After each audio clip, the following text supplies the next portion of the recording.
Welcome to the 5 for 2 podcast with me, your host Adele, where we say no to careers where you're trading 5 days of misery for 2 days of fun. A place we discuss all things career, confidence, and money moves. I want to motivate, teach, and empower ambitious women to achieve more, earn more, feel more confident, and enjoy the work they do. It's all about believing you can have everything you want in your career and then going and getting it. So if you're ready, let's get into it.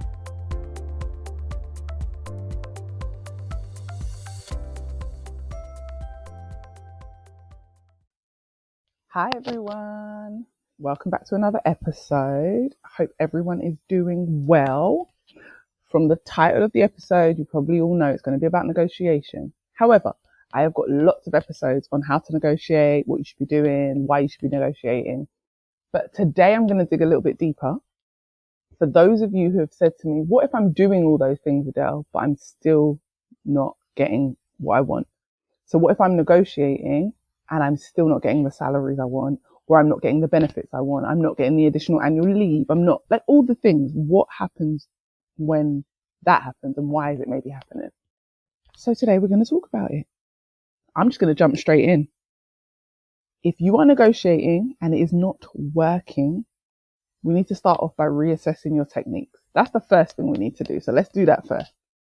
Do you believe that you deserve the salary you're asking for? Before I even talk to you guys about the techniques, do you believe that you deserve the salary you're asking for? And what I mean by that is when I turn up at interview, I know what I can do for a company. I genuinely know everything I bring to the table, not from a place of being gassed up, from a place of being overhyped, from a place of being like up, having too much ego, from a place of seeing the results I have produced previously. From a place of knowing how much money I've made a company, knowing how much money I've saved a company, maybe from legal fees or whatever it is, but knowing my work ethic, knowing how I work compared to other people, knowing that I tend to work more efficiently and faster than other people. And even my colleagues will be saying to me, no, I don't know how you got that done. Like I look at the biggest picture of my career and I'm like, oh no, I deserve the money I'm asking for. So even if someone was to say to me, oh, you're asking for too much, I'm looking at them sideways because I'm saying, oh, you're trying to shortchange me. I'm not thinking, no one can come and say to me, you're asking for too much and it makes me insecure because I know what I bring to the table and you have to start there. If the only reason you believe that you should get the salary you want is because someone else told you that's what the industry pays, you'll never get that money. I've spoken to so many people that say to me, oh yeah, but I've heard other people say to me, that's normal in the industry. That's what they're getting paid. Okay, that's great. That's what they're getting paid. That's not what you're getting paid and you've struggled to get it. Why have you struggled to get it? Because you don't actually believe you deserve it. You're just going off of what someone else says. It is key in your career to understand that if you do not believe you deserve it, you will struggle to get it because you will show up at interview and your underlying energy will be, I don't believe that I deserve this money. They will feel that underlying energy and they will respond accordingly by not giving you that money. Belief is everything. Managing your mind is important. Do you believe that you deserve that money? And if you do believe you deserve that money, then we can get into the techniques that you then need to be using. You know, I'm about to say, are you coming with receipts? Too many people are saying, I deserve the salary, but they're not coming with the receipts. Why do you deserve the salary? And when I say receipt, not random figures, random numbers. I will give you a good example. If I am going for a recruitment role for an agency where I need to make them money, I am going to constantly talk about the time when let me start again. Guys, I'm talking too fast and you know what happens? My brain doesn't always catch up. So, right, let me start again. If I am going I was saying the right thing. Guys, come on, this episode, bear with me. If I'm going for an agency job, recruitment agency, and I need to make them money, or I'm going for a HR role where they're trying to bring recruitment in-house to save money, I'm going to talk about the time I saved my company 1.3 million. That's the example I'm going to give. Why? Because they're going to care about it. They want to move their HR internally. They don't want to use recruitment agencies anymore. They're going to be like, oh, okay, amazing. She's done it before. She knows what she's doing. And she also saved the company 1.3 million. Amazing. If I'm going for a recruitment agency, they're going to want to know how I did so much recruitment that I could eliminate the agency. They're going to be like, you must be so good at recruitment because companies hardly ever can eliminate agency.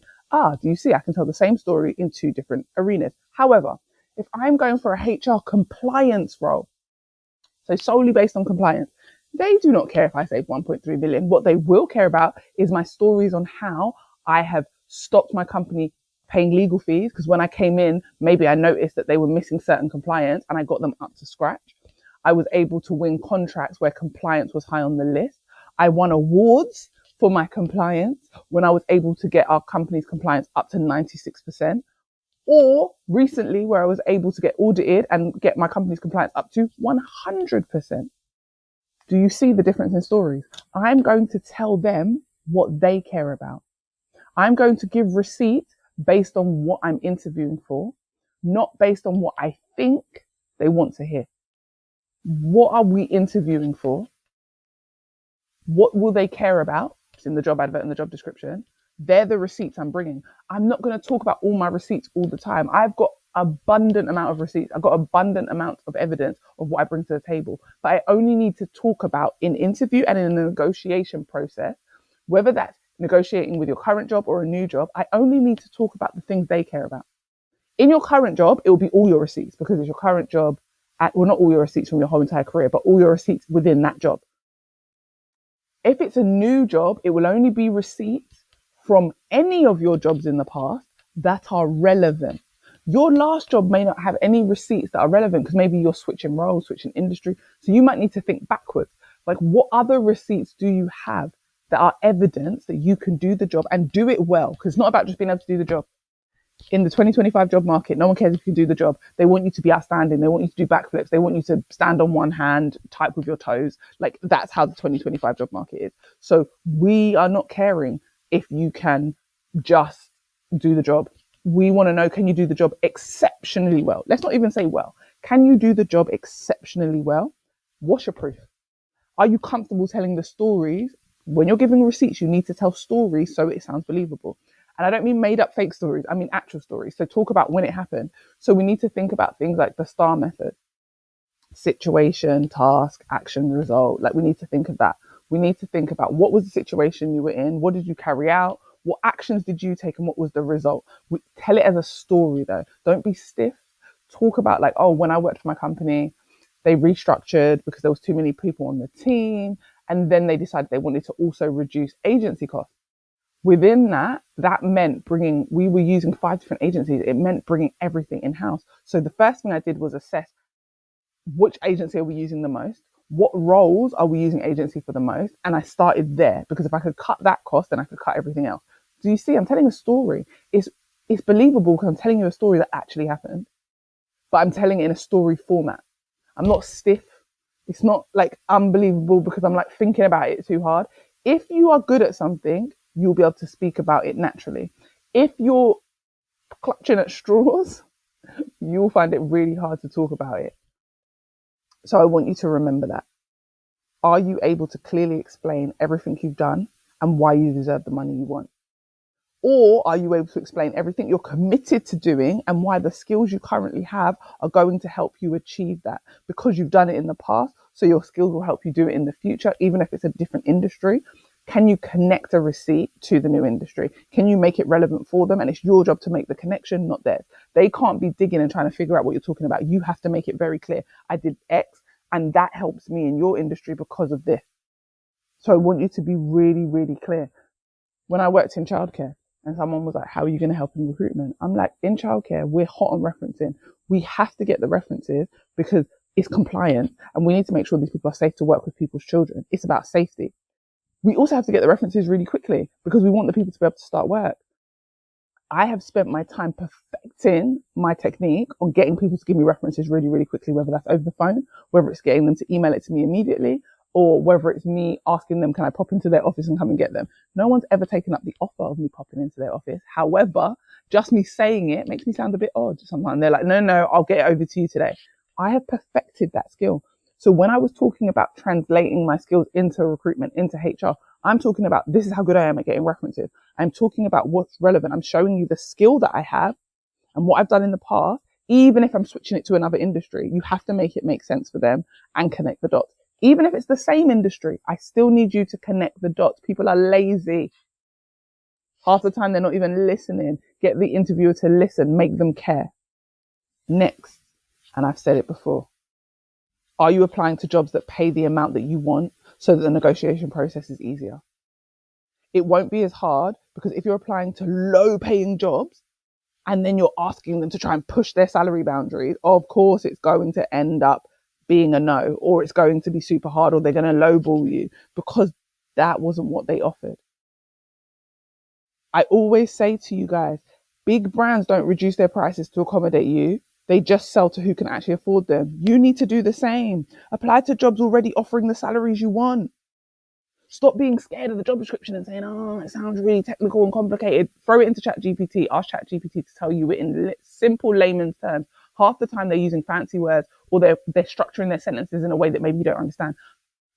It might be stuff that you do every single day, but when you read it, you didn't understand it. Ask ChatGPT what it actually means. You need to apply for jobs that can actually afford you. Stop worrying about, oh my gosh, I'm probably going to have more responsibility, harder work. No, you're just going to work in a different way. And a lot of the times, it has nothing to do. The same company will have a job, a bigger company that pays way more money. And sometimes the job is easier, or sometimes the job is exactly the same as if you did it in a smaller company. I find that in a bigger company, they have more people doing more tasks and they're not as efficient and streamlined. And then as in a small company, you're one person doing 500 things, getting paid peanuts. You go to a big company, you've only got to do one out of those 500 things. Like they have a separate team. I'll give you an example. When you're in HR and you're in a small company, you do the compliance, you do all the checks, you do the referencing, you do everything yourself as the HR exec. When you work for a bigger company, they sometimes have a compliance team, a referencing team. All you need to do is speak to the clients. Like they're less efficient in the sense of they split things up. And it's not that they're less efficient, but just the way they work is making sure that there's someone at every stage so that it, like for instance, in a small company, because one person's doing everything, if that person's off, sometimes stuff falls apart. Whereas in a big company, if one person leaves or one person's off, everything doesn't fall apart because you've got more than one people in each department doing each part of the process. Do you see? So sometimes getting paid more money does not equate to more responsibility. So stop being scared and start applying to companies that can actually afford the salaries that you're looking for.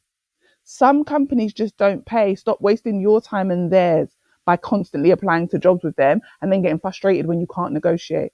That's also a reason why your negotiation isn't working. Doesn't matter how amazing you are. If they genuinely cannot afford you, they just can't afford you. Don't care how many receipts you've got. Number 3, have you learned to market your skills? And that goes for CVs and interviews. Your CV is not a list of like what you've done. But when you're creating your CV, I need you to look for evidence that you've done the things they're asking for. So when you look at a job description, you might say to yourself, oh, I've only done 7 things out of 10. Cool, that's still fine. Apply for the job because like a job description is a wish list. They don't expect to get everything. However, sometimes I speak to people and I'll be like, oh, so you've never done this or this. And they'll be like, yeah, I've done a few things, but not that many. Okay, they didn't ask you how many. They just told you, have you done it? If you've done it, put it in the CV. Also, sometimes people will say to me, like overall, you've done one job. So again, I'm going to just use human resources because it's what I do. But they want to go into a role. It's a human resources role, but they want someone who focuses on well-being and benefits and stuff like that. And they're like, yeah, I've done that. And I'm like, great. But when I look at your CV, I can't tell. Why? Because you're talking about auditing and you're talking about referencing heavily. You're talking about compliance heavily when their job advert only talks about health, well-being, employee and retention. Switch up your CV, change your bullets, talk about what they care about. People say to me all the time, oh, but what if I take something out of my CV and it mattered? My answer, if it mattered, it would be in the job advert or the job description. If the job advert is heavy on well-being, health, staffing, that's what they want you to talk about in the CV. Look for evidence. Think to yourself, when have I done well-being? When have I helped with well-being in my job? In any of my jobs? Go back through all your jobs and think about it. When have I helped with staff health? When have I managed a team and maybe I've had to develop people? Have I worked with people that are neurodivergent, mental health? Like, what are we thinking about when we're thinking about health and well-being? What are we thinking about? Have you created programs that support not just people that are like what we'd call mainstream, but maybe people that are a little bit different, people that have different abilities, people with learning difficulties, people that are neurodivergent, like I said before. Like, what have you done to contribute to that? Does that come under health and well-being and staffing? Because it will help with staff retention if all the material that is aimed at staff doesn't just support what we call the mainstream people. Like, it doesn't just support that. Listen, I hate the word normal because that's why I'm saying mainstream, because it's not normal. Like, people say a normal brain and a neurodivergent brain. No, just different types of brains. Have you created documents like that? Think about what you've done that supports the thing they're asking for. Stop thinking about everything you've done. Everything you've done matters, but it doesn't matter to every single job that you apply to. Take out the stuff that doesn't matter, or reduce the amount of bullet points that you have about the stuff that doesn't matter. Sometimes I'll see someone write the same thing 4 different times in 4 different jobs in 4 different ways, but it all means the same thing. You're good at achieving targets. Write it once and reduce it, because they're not asking you to hit targets over there. They're asking you about health, well-being, staffing, and retention. Talk about the things that they care about. You can't remove things that matter if you're going by what the job advert and job description says. You can reword, you can edit, and you can improve, but you can't lose things if you're focused on the job advert and the job description. Too many of you are worried that your CV is going to be too small or that you're going to miss something. Talk to the job advert. I don't know how much I can say that. Talk to the job advert. I spoke to someone recently, and she was saying to me she wants to change roles, and one of the roles she wants to switch into is in the NHS. And one of my questions to her was like, oh, have you ever worked with the NHS? And she was like, yeah, but not in this type of role. I said, it doesn't matter. You've worked with the NHS, so you understand how they operate. Have you put that in your CV anywhere? She was like, oh, no, I didn't even think of it. I said, okay, but that's half the battle. The word NHS is going to show up on your CV. So whether it goes through an ATS system or not, it's going to be shortlisted because you've mentioned NHS. Also, if you have a back end understanding of the NHS, if you are staying within that, but you're just switching roles, like, and yes, you might have worked a few years ago in the NHS, maybe it was 5 years ago, doesn't matter, it's all still relevant. And people will say to me, oh, is it relevant if it was 5 years? Yes, I learned to drive 20 years ago. You're telling me it's not relevant? So what, I've forgotten how to drive because I did it 20 years ago. I don't care if you did something 3 years ago, 5 years ago, you did it, right? So we're going to talk about it. We're going to talk about it in a way that connects us to the job. We're going to talk about its relevance, and then we're going to carry it through. It's relevant. It is all relevant. I became a mum 19 years ago for the first time because I've been doing it for 19 years, or because I first started 19 years ago. Do I forget along the way because now she's older? Do I just forget how to be a mum? Like, and I know you're going to say, but you've always continued to be a mum. Fine, whatever. Driving, I've always continued to drive, but I still originally learned however many years ago. It's still relevant. People still say to me till now, I can tell you used to be a teacher. I can tell you worked in early years education, the way you are with my kids, the way you always bend down to talk to them, the way you are like so acting like you're so interested and you're so animated when you talk to them. I can tell you were a teacher. Or people that don't know me will say, have you ever worked with kids? You're so animated when you talk to my child, or something along those lines. Why? Because even though I did it years ago, more than 15 years ago, I stopped working in that industry. I still remember a lot of the stuff. The way I was with kids, it hasn't suddenly changed. It's the same for you and your skills. So I need you to talk about it. It's the same for you and your experience. So I need you to talk about it. I need you to find evidence. Every time you think you haven't done something, I want you to really think about it and be like, oh, but I have done something similar, or I have done that before. Really dig deep. It will also help you at your interviews, because then you can elaborate. If you've got it in your CV, you can elaborate and say, listen, when I was working at the NHS, I was able to learn X, Y, Z, and I know that you're looking for someone to do that. Although I wasn't in that specific role, this is how I learned about that. This is why I'm knowledgeable about that. Yeah? Market your skills. What are you good at? Also, when you market your skills, I'm going to need you guys to talk about your personal life. Because some of you are so scared to talk about your personal life in interviews because you're like, it's a professional setting, I can't talk about my personal life. Some of your personal life skills help you in your professional life, and I need you to talk about them. If they need someone to organize like 10 diaries because you're an executive assistant, and you not only have been an executive assistant, but in your life, you are the trip organizer. You have a sick parent who you have to maybe organize their care, and they live in a different country. I'm going to need you to talk about that, because I'm going to need you to show how well organized you are, because you can actually organize someone's life from a whole different country.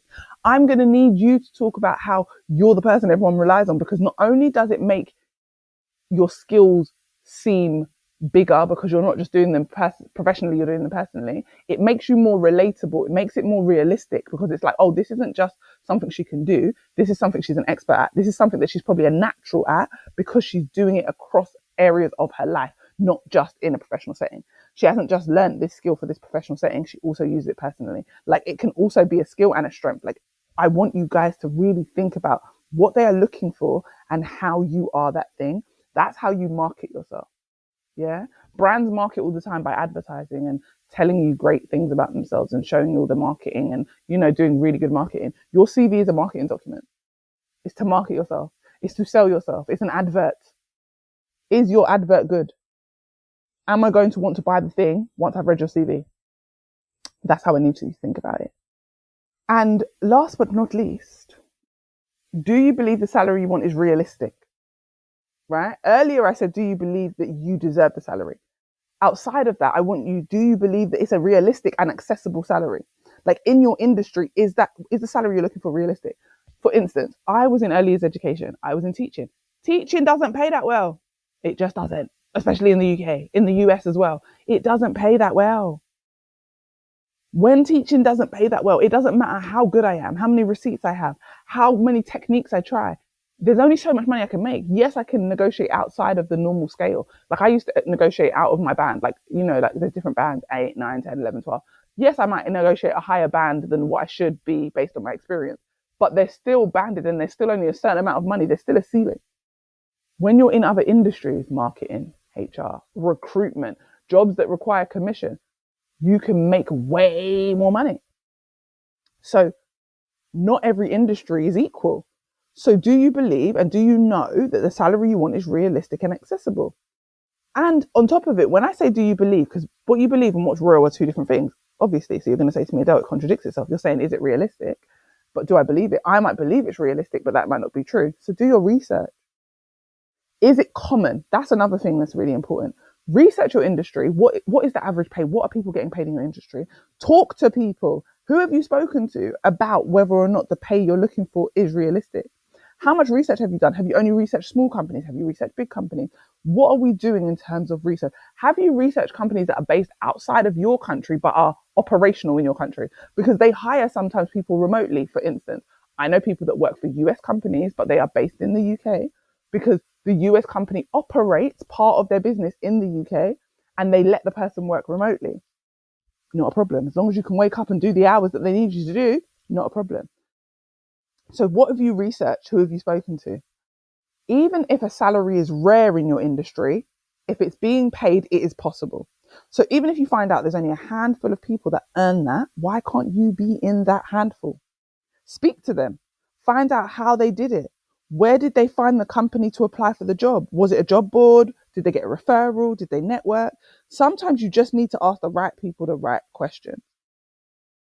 Find out who is earning those salaries in your industry. Even again, if it's only a small amount of people, you want to be one of those small amount of people. And some industries is very common.